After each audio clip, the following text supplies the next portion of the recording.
আসসালামু আলাইকুম। অনেকে আইফোনের কন্ট্রোল সেন্টারে স্ক্রিন রেকর্ডিং অপশনটি খুঁজে পাচ্ছেন না। তো আইফোন আপডেট করার কারণে এই প্রবলেমটি আপনারা ফেস করতেছেন। এখানে ভয় পাওয়ার কোনো কিছু নাই, এই সেটিংসটি আপনার এখন চেঞ্জ করে দেওয়া হয়েছে আইওএস আপডেটের কারণে। তো আমরা আগে আমাদের ফোনের যে কন্ট্রোল সেন্টার ছিল সেখানে গেলে কিন্তু এইখানে স্ক্রিন রেকর্ডিং অপশন আরও অনেক অপশন পাইতাম, যেগুলো আমরা এই কন্ট্রোল সেন্টারের এখানে অ্যাড করতে পারতাম। তো এখন কিভাবে আপনারা এইখানে স্ক্রিন রেকর্ডিং অপশনটা অ্যাড করবেন সেটাই দেখাচ্ছি। তো আমরা প্রথমে সেটিংসে থেকে একটু দেখে নিই। দেখেন এখানে কন্ট্রোল সেন্টারে কিন্তু ওই অপশনটি নাই, স্ক্রিন রেকর্ডিং অ্যাড করার কোনো অপশন নাই।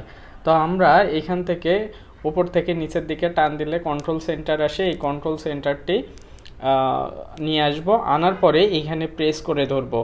এখানে প্রেস করে ধরার পরে এইখানেও কিন্তু অ্যাড করার অন্য কোনো অপশন আমরা দেখছি না, জাস্ট এখানে অ্যাড এ কন্ট্রোল এই অপশনটি দেখছি।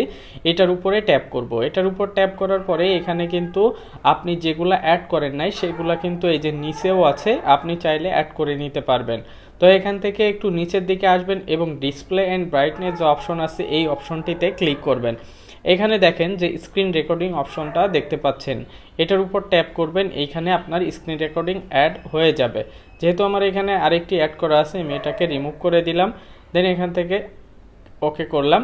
এখানে আপনার স্ক্রিনে অ্যাড হয়ে যাবে।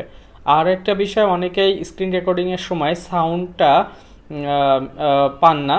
যারা সাউন্ড পান না তারা এখান থেকে মাইক্রোফোন আইকনটা অন করে দিবেন। এখানে অরেঞ্জ কালার বা এই কালারটা থাকলে বুঝবেন যে আপনার মাইক্রোফোন অন করা আছে এবং এখানে লেখাও থাকবে মাইক্রোফোন অন। তো এটাই হলো আইফোনে কিভাবে আপনারা কন্ট্রোল সেন্টারে স্ক্রিন রেকর্ডিং অপশন অ্যাড করবেন এবং যাদের সাউন্ড প্রবলেম ছিল তারা কিভাবে এটা সলভ করবেন সেটা।